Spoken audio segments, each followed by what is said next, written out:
5 years after an NCAA committee launched an investigation in cooperation with Baylor University in the wake of a sexual assault scandal involving the school's football team, the committee ruled on Wednesday that it could not conclude Baylor violated the NCAA's rules.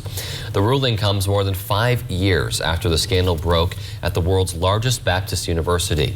In its ruling, the NCAA said the allegations centered on conduct never before presented to the committee on infractions, namely that Baylor shielded football student athletes from the institution's disciplinary process and failed to report allegations of abhorrent misconduct by football student athletes, including instances of sexual and interpersonal violence. The panel said Baylor admitted to moral and ethical failings in its handling of sexual violence on campus, but argued that those failings, however egregious, did not constitute violations of NCAA legislation, and the panel agreed. Along with 4 years probation and a $5,000 fine, Baylor will face recruiting restrictions until the 2021-22 academic year. As prices rise across the country, President Biden insists his economic plan is working. The president delivered remarks at the White House Wednesday, pledging to closely monitor inflation. Price tags on everyday goods and services in the U.S. rose in July, due in part to pent-up consumer demand, unleashing demand for goods, dining, and travel.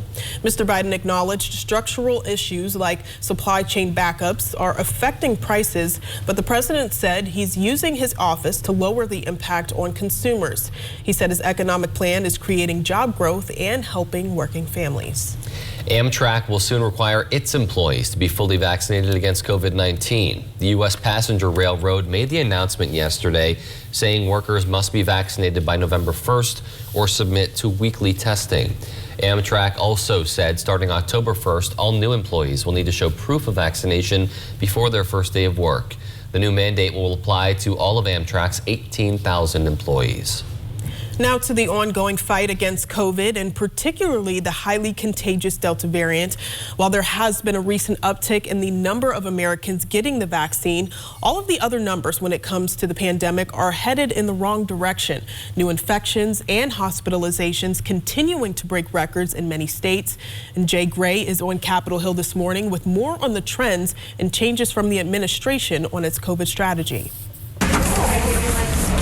With the highly contagious Delta variant fueling a surge in new infections and hospitalizations, President Biden continues to stress the strongest weapon against COVID is getting a shot. We have the tools, we have the vaccinations, we need to vaccinate more Americans. Later today, the Food and Drug Administration expected to authorize a third booster dose of the Pfizer and Moderna vaccines for people with compromised immune systems. We know we need to take some stronger steps to protect our residents. In many cities, that means a return of vaccine and mask mandates, measures that, how are you today?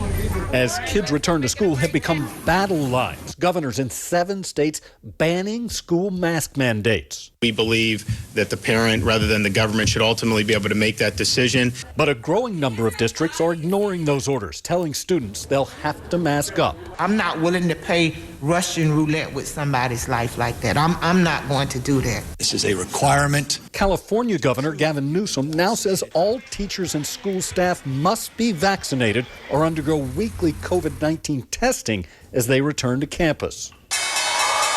The New York Stock Exchange will require all traders to be vaccinated by September 13th, and Amtrak employees will now have to get the shot as well, as the nation continues to search